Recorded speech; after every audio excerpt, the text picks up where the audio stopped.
I kept my rifle loaded, my children close, and my heart locked, in that order. That's how we survived the 2 years since their father left us with nothing but debts and a half-broken ranch. The floorboards creaked under my feet at 4 in the morning.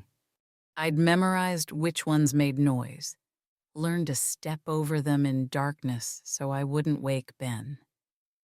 Sarah and Emma, they needed sleep more than they needed to know their mother was up before dawn again, bleeding into fence wire again, pretending everything was manageable again. The coffee from yesterday sat cold on the stove. I drank it anyway. Bitter suited me. I'd forgotten sugar existed. Forgotten sweetness was possible. My rifle hung by the door, always loaded, always within reach.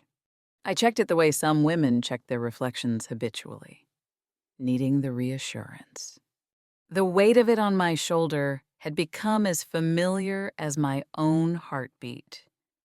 More familiar. Maybe I'd stopped listening to my heartbeat the day he left. I watched my 3 children sleep before heading out to the fence. Ben at 11 already had his father's eyes. I loved my son for it. Hated the reminder. Both truths lived in my chest like warring birds. Sarah at 9 was becoming careful, watching me for cues on how to survive this life. And Emma, my baby at 6. Didn't remember him. Blessing or curse? Some days I couldn't tell. The fence was broken again. 3rd time this month. I crouched in pre-dawn darkness, examining the wire. Clean cuts, not wind damage, not wear, deliberate. Someone was tampering with my property, and I had no idea who or why. The not knowing scraped against my nerves like the barbed wire I was repairing cut into my palms. Blood on wire, blood on my hands. I wrapped my fingers around the metal and twisted, pulling the broken sections together. My wedding ring caught on a barb. I wore it on a chain under my shirt now. Hidden. Some wounds you covered up. Others you just learned to live with. 2 years since he left. 730 days of proving I didn't need him. I'd lost count of how many times I'd almost broken, almost asked for help, almost admitted I couldn't do this alone, almost didn't count. I taught my children what I thought mattered most: self-reliance, self-defense, self-sufficiency. The word self appeared in all my lessons. I see the irony now. Then, I just saw survival. Ben learned to mend fences at dawn. Though his hands were still too small for the work, Sarah practiced shooting tin cans, her aim getting better every week. Emma checked the henhouse for predators each morning, carrying a stick bigger than she was. They were growing up learning that you couldn't trust anyone, couldn't need anyone, couldn't depend on anything but your own strength. I told myself I was teaching them strength. Fear was the real teacher, and I was fear's most devoted student. The sun rose while I worked. My hands ached, bled. I wiped them on my skirt and headed back to the cabin. The children would be waking soon. They couldn't see the blood, couldn't know how close to breaking I was, couldn't learn that their mother was one more broken fence away from collapse. I made breakfast with wounded hands, pancakes, because Emma loved them, eggs because Ben needed the protein for growing, coffee because I needed something to get me through the day. We sat at our table, just the 4 of us. 3 plates for the children. 1 for me, and I smiled like everything was fine. Mama, your hands. Sarah noticed. She noticed everything now. Too much. Just fence work, I said. Nothing to worry about. Ben's eyes met mine. He didn't believe me, but he was learning the same lesson I'd learned. Sometimes you accepted the lies people told, because the Truth was too heavy to carry together. After breakfast, I stood at the window and watched a rider approach the property line. Sheriff Marcus on patrol. Tall, broad-shouldered, hat pulled low. He looked toward the cabin. I deliberately turned away, called my children inside.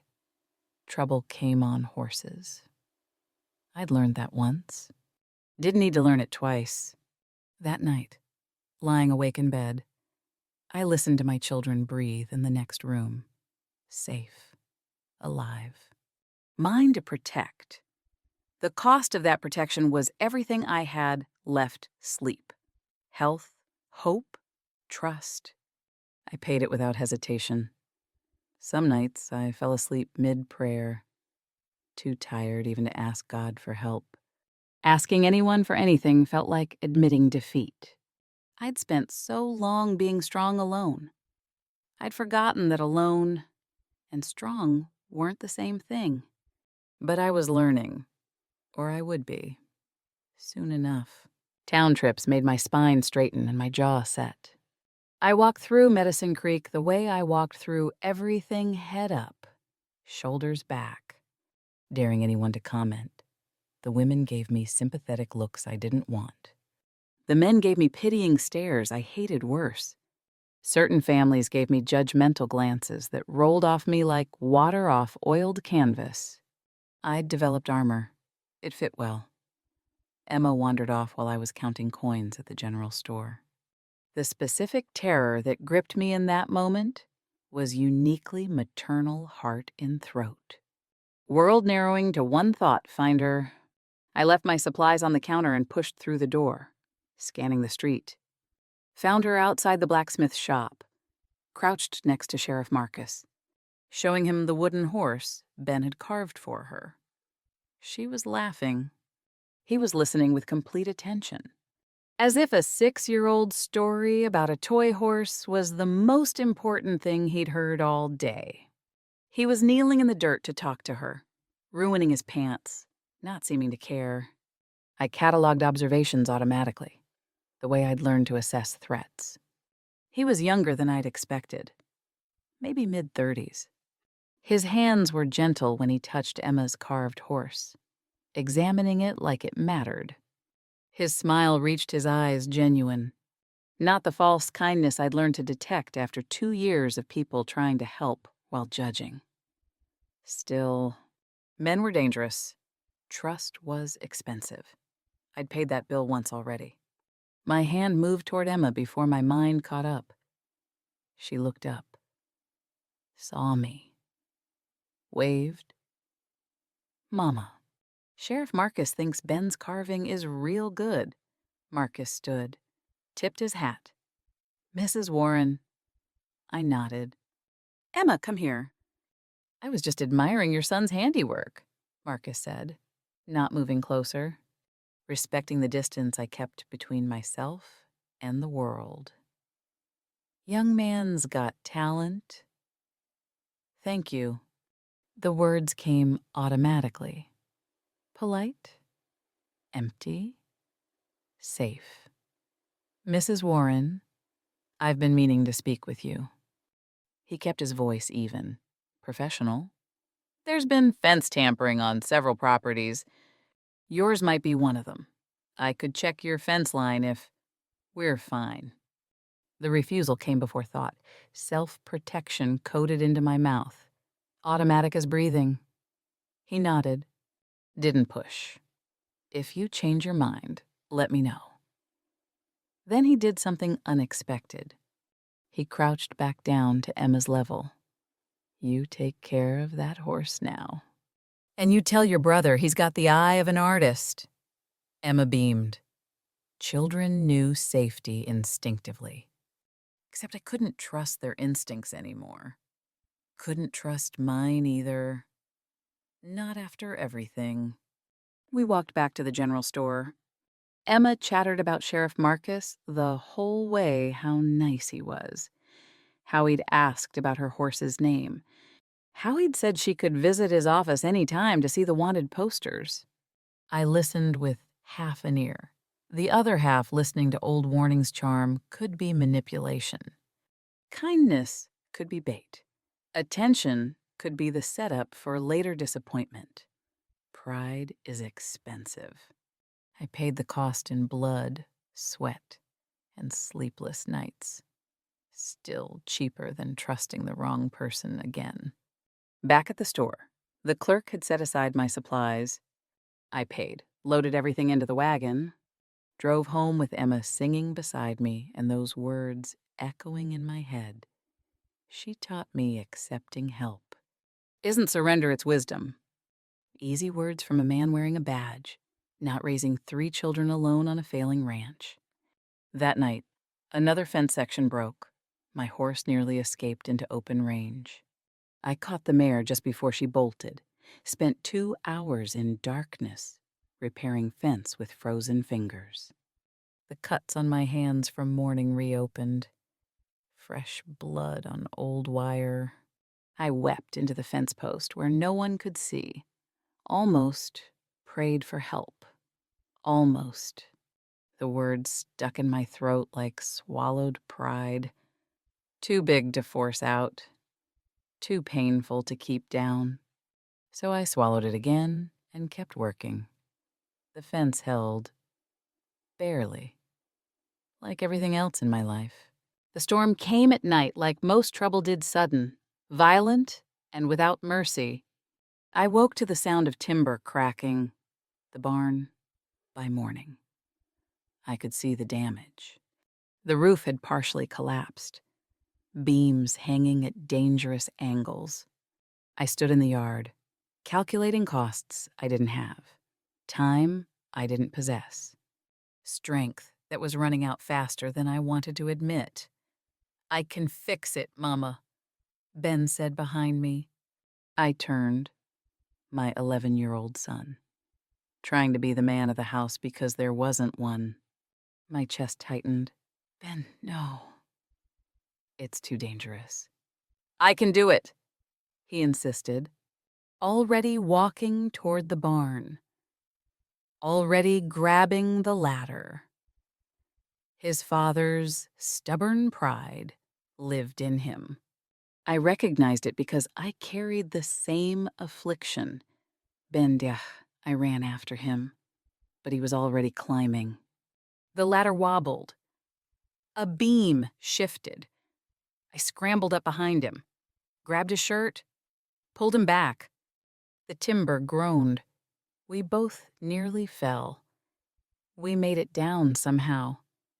Both safe. Barely. I held him while my hands shook. While the reality settled in, I'd almost orphaned my children, trying to prove I didn't need help. The irony tasted like ash. Mrs. Warren. Sheriff Marcus sat on his horse at the edge of my property. He'd been riding patrol, checking property lines after increased rustler reports. He'd seen us on the roof, seen us nearly fall. He didn't comment on it. Smart man. He dismounted, walked over slowly. Barn took damage in the storm. It wasn't a question, so I didn't answer. "Mrs. Warren, I need someone to help me map vulnerable properties for rustler prevention. You know this land better than anyone." He paused. "In exchange, I'll help with the roof while we work on the security planning. Week's work, maybe." I recognized the diplomatic framing. He was giving me a way to say yes without swallowing my pride. Partnership framed as mutual need, not rescue. I resented needing the tactic. I accepted anyway. 1 week, I said. He nodded. 1 week. Ben stood beside me, suspicious. Sarah appeared in the doorway, looking relieved. Emma smiled from behind Sarah's skirt. My children were watching every moment, learning what strength looked like from me. But was I teaching the right lesson that afternoon? Marcus started on the roof. I spread maps inside the cabin, marking property boundaries, vulnerable points, places rustlers might strike. I made coffee, then realized I'd made 2 cups before catching myself. I stared at the second cup for a long moment. Old habits whisper louder than new intentions. I drank both cups. Needed the caffeine. Needed the reminder that I was still alone. Still safe in isolation. 1 week wouldn't change that, would it? 3 days of working together taught me things I didn't want to learn. Like how Marcus fixed my broken gate hinge without asking, without announcing. Just did it while I was mapping patrol routes. I pretended not to notice. Funny how I noticed everything. He brought extra coffee each morning, knowing I woke early. Didn't mention my exhaustion, but acknowledged it quietly in that gesture. Men who wanted control demanded. Men who respected asked. I'd forgotten the difference. He taught Ben proper hammer technique without undermining what I'd already taught built on my teaching. Instead of replacing it, showed Sarah a book about frontier medicine, feeding her hunger for learning I couldn't always satisfy.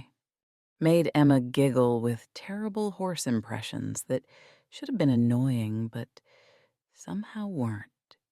I cataloged each kindness like evidence in a trial. Kindness could be manipulation. I'd learned that expensive lesson, but his kindness didn't ask for repayment. Didn't expect anything. That frightened me more than if he'd demanded something. I knew how to resist demands. The rhythm of our work developed its own language. His hammer strikes counted time. My pencil scratched maps. The children's voices outside, they were playing again. When had I last heard them play? When had I stopped noticing they'd stopped? Autumn sun slanted through the repaired barn, the smell of fresh coffee mixed with sawdust. Everything felt different. Dangerous? Like hope. And I'd trained myself out of hoping. On the 4th day, I set the table for supper and caught myself adding a 4th plate before Marcus even arrived. I froze, hand hovering over the plate, heart hammering. My hands knew before my head admitted it. My table, the most honest thing in my house, declared a truth I wasn't ready to speak. I considered removing the plate. Didn't. Left it there like a confession I couldn't take back. Marcus arrived for supper carrying fresh bread from town. Thought Emma might like this, he said. Handing it to my daughter, she hugged the loaf like it was treasure. We sat at the table, 4 plates, 4 people. The symmetry felt revolutionary and terrifying. Marcus told stories about his mother while we ate. How she'd raised him alone after his father abandoned them. How she'd worked herself to exhaustion, trying to prove she didn't need help. How she'd finally learned that accepting support wasn't weakness. She used to tell me, Marcus said, that the bravest people aren't the ones who do everything alone. They're the ones who build communities strong enough to hold everyone up. I listened despite my walls. Saw myself in his mother's struggles. Wondered if she'd felt this same exhaustion, the same fear, this same stubborn pride that kept help at arm's length. My children hung on every word. They were starving for male presence, for stories, for normalcy. I hadn't realized how much I'd deprived them in my determination to need no one. Can Sheriff Marcus come to supper every night? Emma asked. Emma? I said quickly. Too quickly. Marcus smiled. I'd like that. If your mother doesn't mind. I minded. I didn't mind. Both things were true simultaneously. We'll see, I said, which meant yes, and we all knew it. After supper, Marcus helped clear plates. I washed. He dried. The domesticity of it scraped against everything I'd built. "The rustler situation is more serious than I thought," he said quietly, so the children wouldn't hear. "Gang's larger than expected. Security planning will take longer than a week." I should have sent him away then. Should have said the week was up. Thank you. Goodbye. Should have. But didn't. How much longer? I asked instead. Couple more weeks. Maybe, if that's all right. I nodded. Didn't trust my voice. He left as the sun set. I stood at the window watching him ride away, counting his horse's hoofbeats until I couldn't hear them anymore. I wondered when I'd started counting his footsteps. When had his silence become familiar? When had I begun to miss it when he was gone?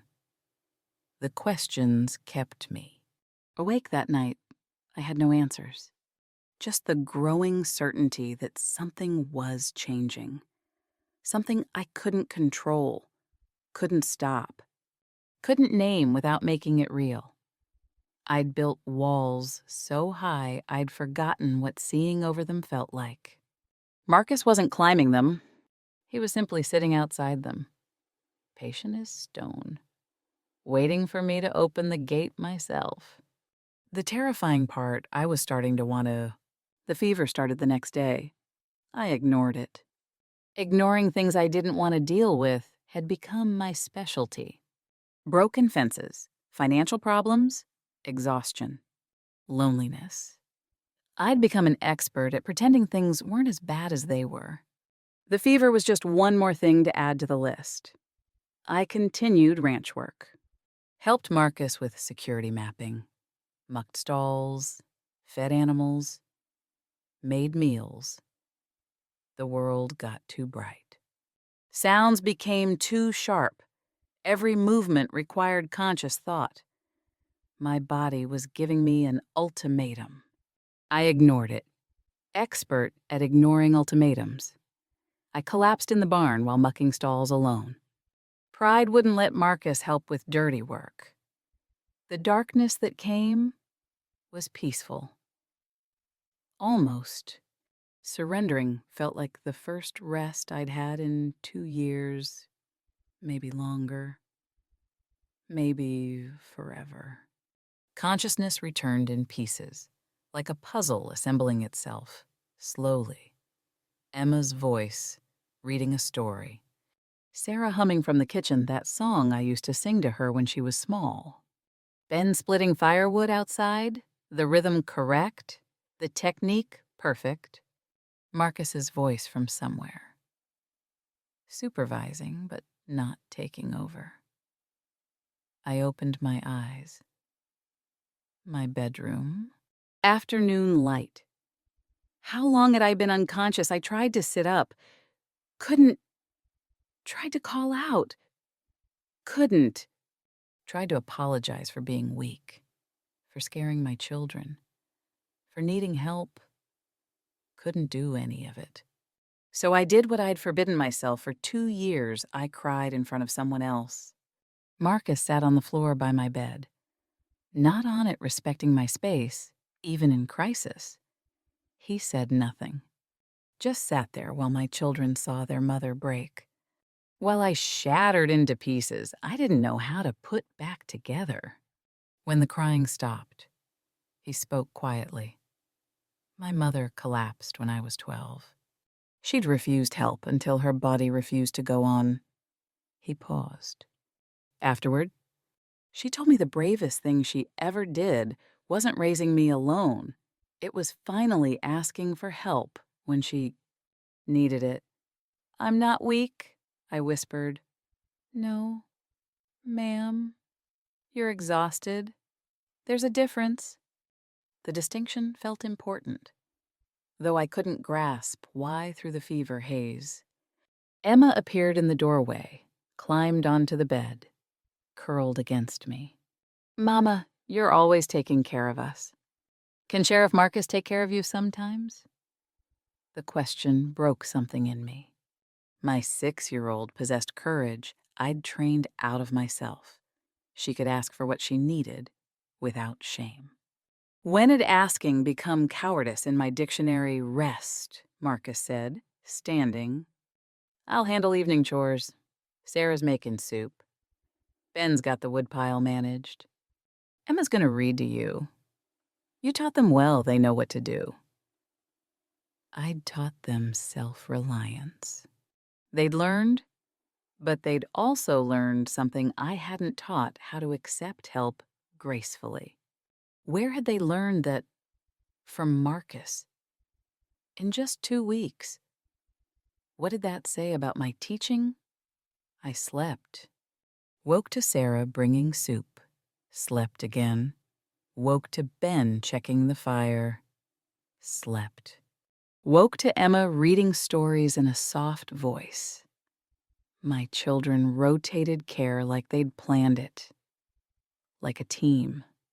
Like a family that knew how to help each other instead of struggling separately. Morning came. I felt human again. Weak. But human. Marcus appeared in the doorway. How you feeling? Better? Thank you. The words felt rusty but necessary. I'll handle morning chores if you need more rest. I should have refused. Should have insisted I was fine. Should have sent him away. Instead, I nodded. Thank you, I said again, because apparently I was learning new vocabulary. He left.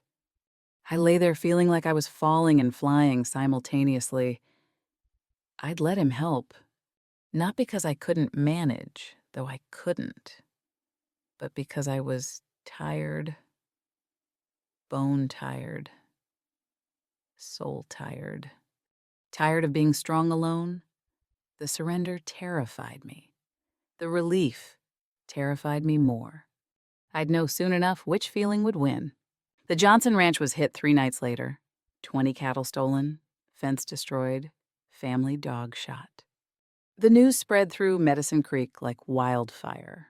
I heard it at the general store and felt my stomach drop. My property fit the pattern. We were next. Marcus arrived at dawn. I was already up. Had been up all night, rifle loaded, watching the darkness for threats that hadn't come yet, but would. Mrs. Warren, he said, dismounting. No pleasantries. This was business. I need your eyes on this. He spread the map on my kitchen table. Security planning, patrol routes, vulnerable properties marked. His finger traced patterns. Where would you strike if you were them?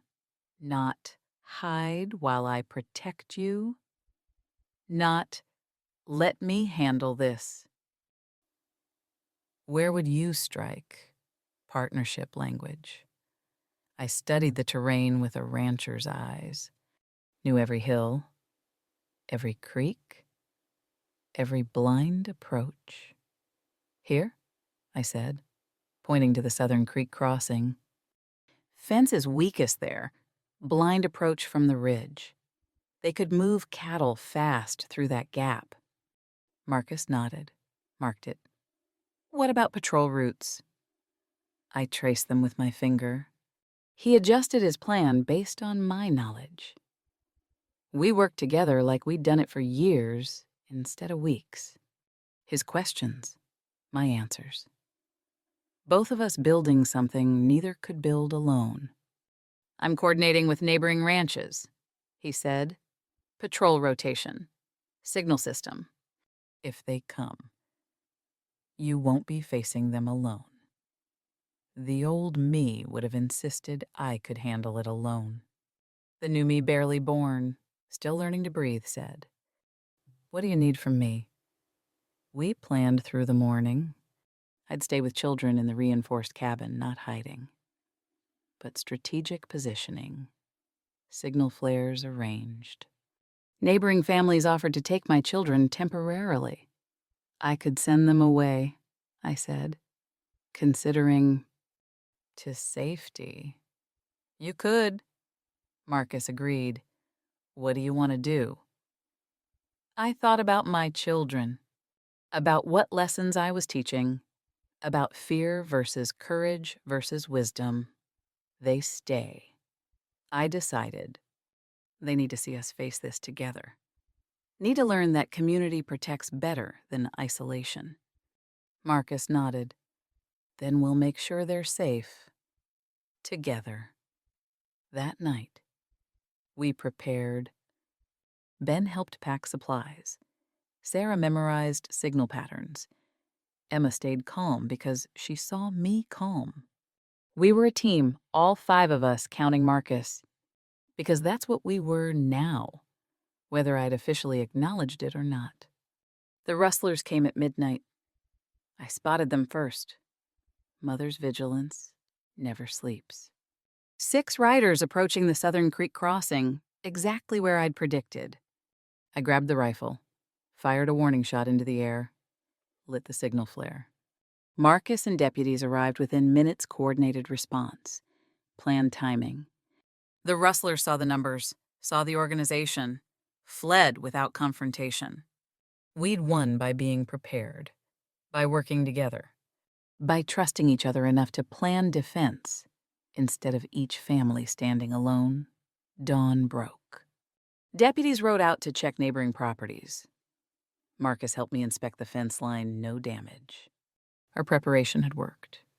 We stood there in morning light, steam rising off the ground, horses nickering in the corral, my children safe in the cabin behind us. No shots fired except my warning, no blood spilled. Victory without violence.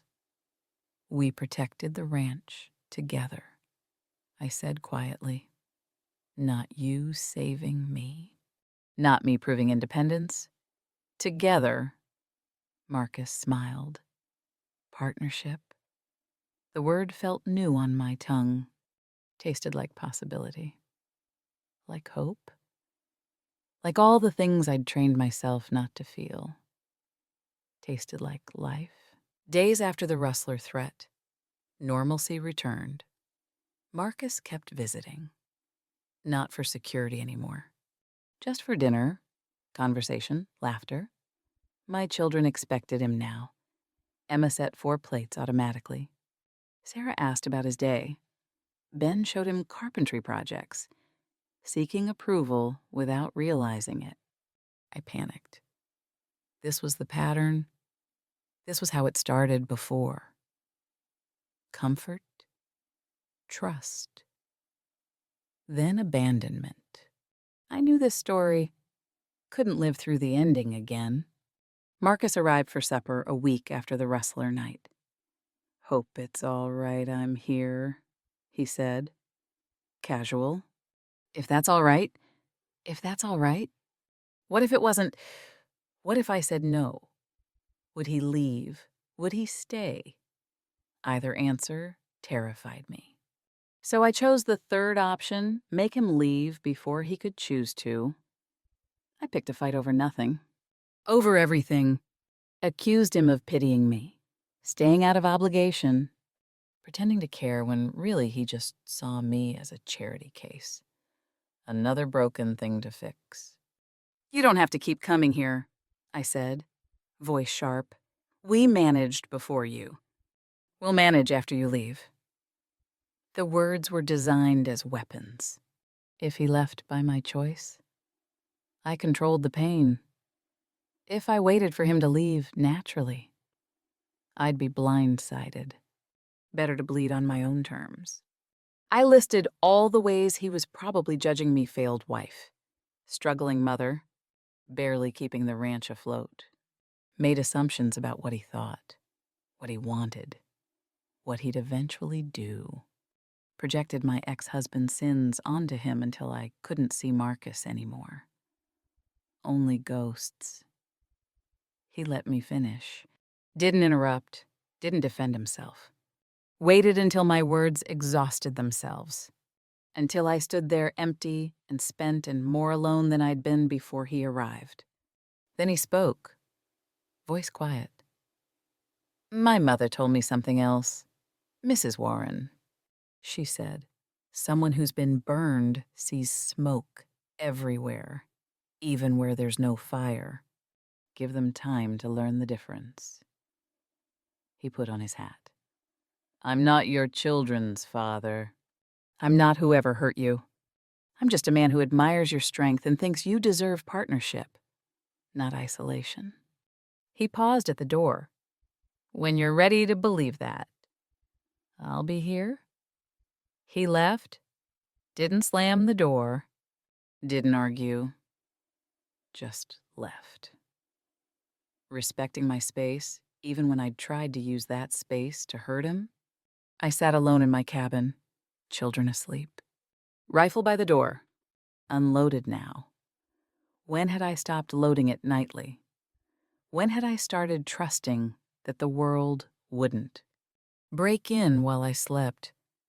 The silence I'd craved for 2 years felt suffocating now. Felt like death. How had I not noticed I'd survived by building walls? But walls don't just keep hurt out. They keep life out, too. I thought about my children watching this. Watching me push away someone good because I was too afraid to risk anything. What was I teaching them? Emma appeared in the doorway, barefoot, sleepy. Mama, why did you tell Sheriff Marcus to go away? He makes you smile. I had no answer. Out of the mouths of children, my 6-year-old saw what I'd been fighting. He made me smile, made me laugh, made me feel alive. When had I decided that living was dangerous? Emma climbed into my lap. We sat together in silence. Finally, she asked, "Are you scared?" Mama. Honest answer. Yes, baby. I'm scared. Of Sheriff Marcus. No, of hoping again. Emma didn't understand that, but she hugged me anyway. Children forgive so easily. Adults carry grudges that outlive the original wound. I put Emma back to bed. Lay awake until dawn, watching darkness give way to light, thinking about walls and doors, about fear and courage, about the difference between alone and lonely. I'd built my life on one principle: never need anyone again. But need and want were different words. I'd confused them. Somewhere in that confusion, I'd lost myself. Maybe it was time to risk finding myself again, even if it meant risking my heart in the process. The question was, did I have that kind of courage left? Morning arrived with clarity I hadn't expected. Fear remained, but purpose was stronger. I told my children I had errands. Ben nodded. Sarah smiled knowingly. Emma said, "Tell Sheriff Marcus we miss him." Out of the mouths of children, I saddled my horse. Every step toward town felt like jumping off a cliff, but cliffs are only fatal if you jump alone. Maybe if someone's catching you, it's called trust. Not falling. The ride gave me time to think. To notice things I'd stopped seeing, the way morning light hit the hills, turning them gold. The way wind moved through prairie grass like water. The way the land stretched endless and beautiful and terrifying in its vastness. When had I stopped seeing beauty? When had every vista become just another threat to assess? Another problem to solve, I found Marcus at his office, desk covered in maps and reports. He looked up when I entered. Surprise registered, then careful neutrality. Mrs. Warren, I need to apologize. I said it fast. Before courage failed, let me finish, before I lose my nerve. He nodded. I'm not apologizing for protecting myself. I'll never apologize for that. For protecting my children. Those walls saved us. I took a breath. but I am sorry for assuming you were like him. You're not. You've shown me that for weeks. I was too scared to see it, too scared to trust my own eyes. I stepped closer. My children asked why I sent you away. I didn't have a good answer, only an honest one. I was afraid. Marcus waited, giving me space to speak, not interrupting, not rushing, not making this easier or harder. Just listening. I'm still afraid. I continued. Probably always will be. But my children need to see their mother be brave. Real brave. Not the kind that does everything alone, but the kind that builds something with someone else. I met his eyes. Partnership. That's what you called it. I'd like to try that. If you're still willing. I'd be honored. Simple. No grand gesture. Just truth. Then he asked, "What does partnership look like to you?" He was giving me power to define terms. Smart man. I thought carefully. Partnership looks like helping each other, not rescuing. Looks like making decisions together. Looks like me being able to say no and you respecting it. Looks like you being able to say no too. I paused. Equals partners, not savior and saved. I can do that, Marcus said. I want that. Relief flooded through me. Come to dinner tonight. I'll set 5 plates, deliberately this time. I smiled, surprising myself. That 5th plate is a declaration. I'm choosing this, not from weakness, from wisdom. Marcus stood, moved closer. Julia, may I call you Julia? I nodded. I'll be there. He walked me to my horse, helped me mount. I didn't refuse the hand up. Growth came in small surrenders. See you at supper? He asked. Yes. I rode home with my heart lighter than it had been in 2 years. Courage isn't absence of fear, it's acting despite it. I'd taught my children that, time I believed it myself. I'd made a choice, active, deliberate, terrifying choice. Not a rescue, a partnership. My agency intact. My heart risked. The difference between those two things, that was everything. That evening, I set 5 plates with steady hands. Made dinner with my children, helping Ben peeling potatoes, Sarah setting table, Emma picking wildflowers for centerpiece. We worked together, the 4 of us, preparing for 5. Marcus arrived at sunset. My children ran to greet him. He hugged Emma, shook Ben's hand, smiled at Sarah. Then he looked at me. Thank you for inviting me, he said. Thank you for waiting. I replied, we sat at that table 5 plates, 5 people, 5 hearts learning what family could mean. Not perfect, not without fear, but together, which turned out to be stronger than perfect anyway. After dinner, after children went to bed, Marcus and I sat on the porch, watching stars emerge. He didn't push for promises, didn't ask for declarations, just sat beside me while the night settled around us. This doesn't have to be fast, he said. We can take whatever time you need. I thought about that. About time and trust and building something that would last. Slow sounds good. I agreed. Foundations before walls. He smiled. Foundations before walls. We sat in comfortable silence. I wondered when silence with him had become comfortable. Wondered when I'd stopped fearing comfort. Wondered when wondering had replaced worrying. Maybe right then. Maybe that moment. Maybe partnership began with one person risking honesty and another person honoring it. Maybe that's what I'd been missing all along, not someone to fix my problems. But someone to face them beside me. Not someone to complete me, but someone to companion me. Not someone to save me, but someone to stay.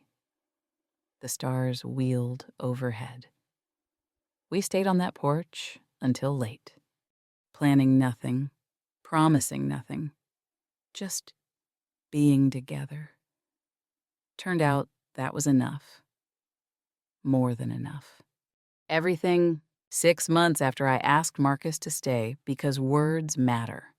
And I asked, not begged, not surrendered, but chose the ranch looked different. Not because he fixed it, because we fixed it together. Fences held now with 2 people maintaining them. The barn had been expanded, community members showing up to help with timber and labor. My garden thrived under shared care. Marcus planted what I designed. Children weeded what we both nurtured. His cabin had moved to the property edge, separate but close. We built slowly, foundations before walls. Did it right this time. My children transformed before my eyes. Ben grew confident. Teaching Emma woodworking, Marcus taught him, passing knowledge forward instead of hoarding it. Sarah opened a small school in town, teaching younger children to read, her gift of learning flowing outward. Emma made everyone laugh with terrible jokes she learned from Marcus.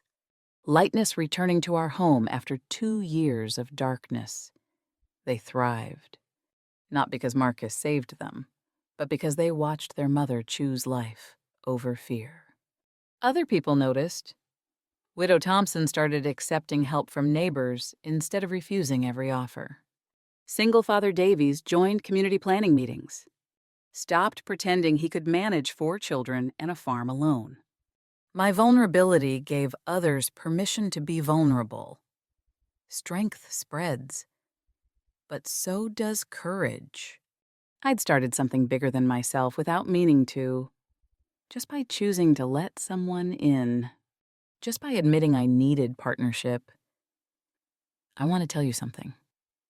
Whoever's reading this, maybe you're where I was exhausted, isolated, calling it independence. Maybe someone hurt you, so you locked everyone out. Maybe you've built walls so high you've forgotten what the view looks like from the other side. I understand. I lived there for 2 years. Would have lived there forever if circumstances and one patient man hadn't shown me another way. Here's what I learned.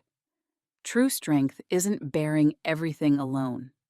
It's knowing when to carry weight solo and when to let someone help shoulder the load. It's choosing partnership without losing yourself. It's understanding that 2 strong people together aren't just twice as strong. They're exponentially stronger. Partnership doesn't diminish you. It multiplies you. I spent 2 years teaching my children survival. Marcus taught us how to live. Together, we taught them something better, that asking for help requires courage. That strong people build strong communities. That love doesn't trap you. Fear does. They'll face heartbreak someday. I can't protect them from that. But I can teach them this healing is possible. Trust can be rebuilt. And love, real love, respects your strength instead of fearing it. Tonight, I stand on my porch at sunset. Marcus beside me, not hovering. Children playing in the yard. Ben teaching Emma to rope fence posts. Sarah reading on the steps. Preparing tomorrow's lesson. 5 voices in my home. 5 hearts building something together that none of us could build alone. 5 plates at my table, set deliberately every night. That 5th plate is still a declaration. Still a choice. Still evidence that I chose courage over fear, life over survival, partnership over isolation. This is what it means to be truly strong, not standing alone against the world. but standing together within it. Marcus asked me once what partnership meant to me. I gave him a careful answer then, protected by definitions. Now I know the truth. Partnership means setting 5 plates at your table and meaning it. Means asking for help without shame. Means offering help without judgment. Means building life together, not because you can't build it alone, but because together tastes sweeter. My children learned that watching me. Maybe you can learn it too. The first step is the hardest, choosing courage over fear. But every step after gets easier. I promise you that.